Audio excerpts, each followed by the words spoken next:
I want to talk to us now about our second topic today, which is people of peace.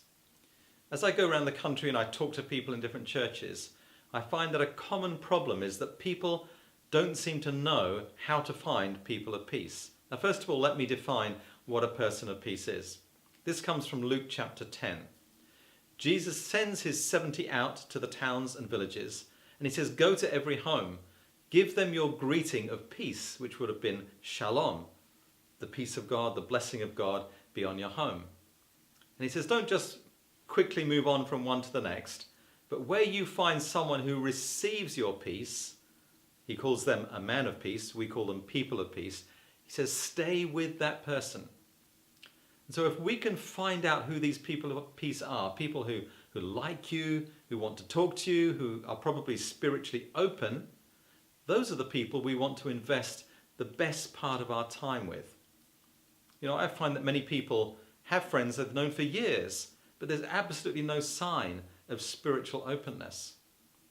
And so they're still our friends, but we need to keep looking for who the people of peace are. Who is it that the Father's leading us to, who is spiritually open? Jesus said that the fields are white for harvest. Pray to send out more workers into the harvest fields. So they're out there. There are people wanting to know Jesus. We just haven't met them yet.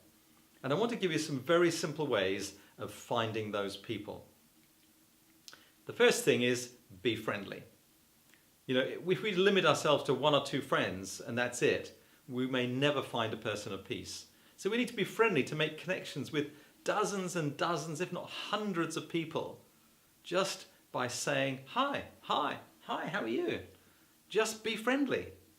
You know, whether you're walking in the park, in the corridors at work, whether you're just walking down your street at home or in the supermarket, wherever you may be, at the school gate, just say hi. You never know what will develop from a simple greeting like that. Be friendly. Jenny and I, my wife, were in a sofa shop recently, and we got just to say hi as we were walking past one of the shop assistants. We bumped into her several more times. By the time we'd finished in that shop, she had started to pour out her heart to us. We got to pray with her. She ended up in church with us and giving her life to Jesus just by being friendly. The second thing is be curious. You know, we want to truly love people by showing an interest in them. And one of the ways we do that is by asking questions about them, about their family, their work, their lives, their experiences, what's important to them. And as we do that, they are starting to feel that love because we genuinely want to love people by showing an interest in them. For some people, they've never had people ask them about themselves before. And most people are very happy to talk about themselves. And what we're doing is we're not only strengthening our relationship with them, but we're also investing something in their lives. Be curious. Ask questions. Jesus was great at asking questions, wasn't he? He was good at being friendly too. Just think about the woman at the well, someone he should never have been speaking to.